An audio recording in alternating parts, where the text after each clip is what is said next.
Hi, I'm Steve the Long Ash Cowboy, and after an extended furlough, I'm back. Now, when last I spoke to you, I had football games pending for 19 October. I got them all right except for one. I said Missouri would beat somebody, Vanderbilt or Kentucky won, and whichever one it was, they got Missouri, and Missouri's gone into a slide ever since. I'll never pick Missouri the rest of the year. Even though I was not on YouTube last week, I went ahead and picked up 9 games and picked out 9 games and picked them. I was 6-3. Why would I lie? I said LSU over Auburn. I was right. Texas A&M over Mississippi State. Right. Missouri over Kentucky. I was wrong about that one, and that's when I wrote Missouri off my list. I said Notre Dame over Michigan. I didn't dream Michigan would have a chance, but they laid it to them. I said Ohio State over Wisconsin. Correct. Bama over Arkansas. Correct. Good job, Mac Jones. The Mac attack is alive and well. North Carolina over Duke, correct. Tennessee over South Carolina, correct. And Iowa State over Oklahoma State, wrong. Now, Friday, October the 18th, was the single stupidest episode of the Rush Limbaugh program ever. He had an enthusiastic, what I would say, primed, love hungry agnostic call in. And this man very eloquently stated that, yeah, he would like to believe that there is a God. Limbaugh spoke of his faith, but he didn't say what he had faith in. He had a man who was primed and ready to be witnessed to, and Limbaugh just let it slide. This is a political program. We don't make religious overtones or words to that effect. Limbaugh, you blew it. And that's the reason that you have always been blowing it since 1996.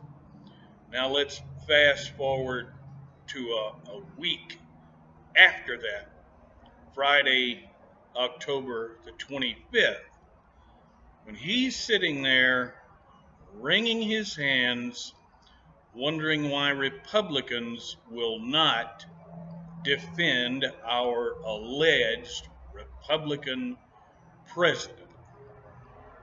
You know why, sir? I'll tell you why. He's not a Republican, and you can't defend the indefensible.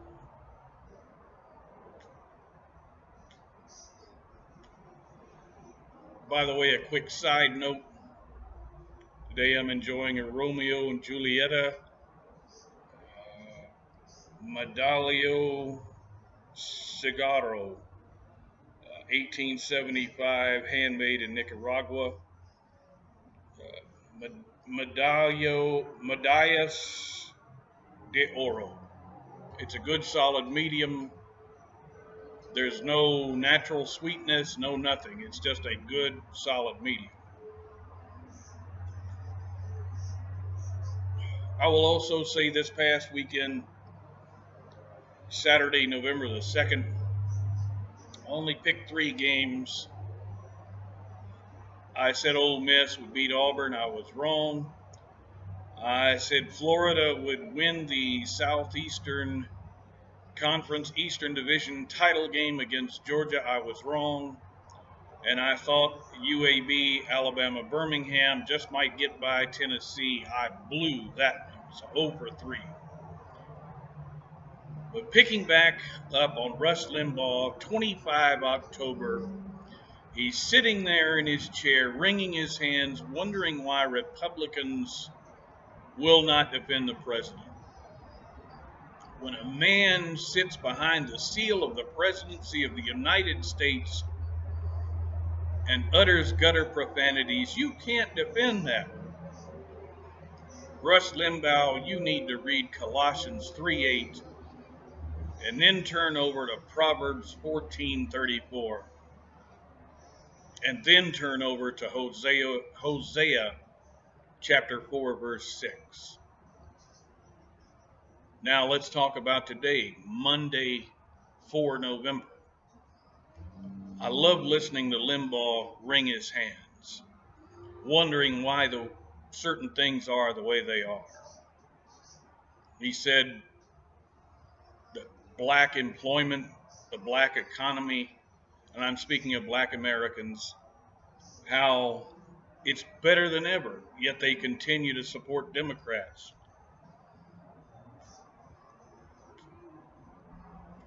He wrings his hands wondering why. The late Jerry Clowers said, "Love is what this country needs. Real love is what this country needs."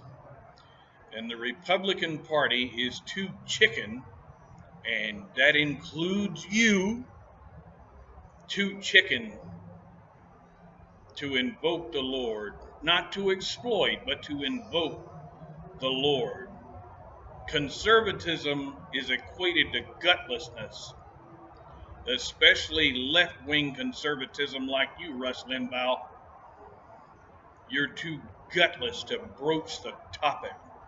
Which brings us to today, not only that, but also him wringing his hands, wondering why young people, the millennials as they're called, support socialism and in some cases communism. Because we have become a society where lust and greed rule the day. If it feels good, do it. Forget what the Bible says. Rush Limbaugh, you've got a lot to learn, boy.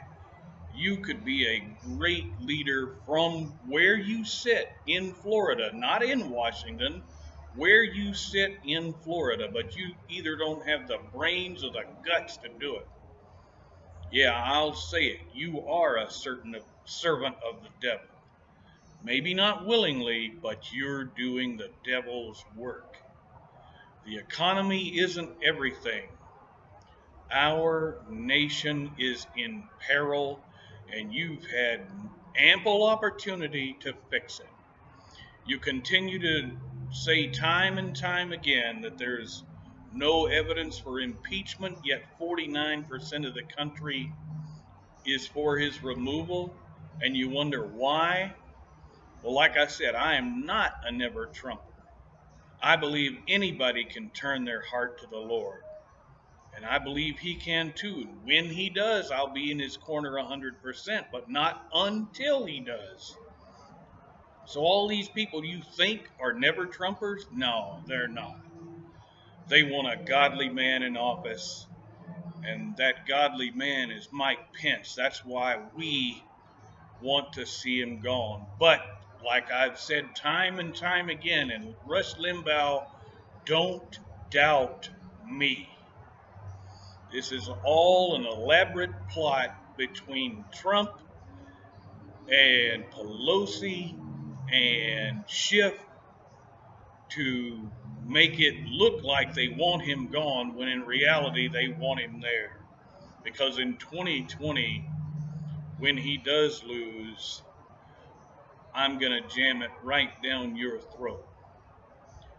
Now, if you're a viewer and you maybe not agree with but respect this opinion, this profane free opinion, unlike Rush Limbaugh, unlike Donald Trump, please give me a thumbs up or a thumbs down. Either one, I don't care. YouTube gives me credit for either one of them. It doesn't matter. If you want to hear my opinion in the future, please hit the subscribe button. After you do that and it goes gray, you're going to see a bell. Please click that. And until next time, this is the the long ash cowboy reminding you to keep sticks up.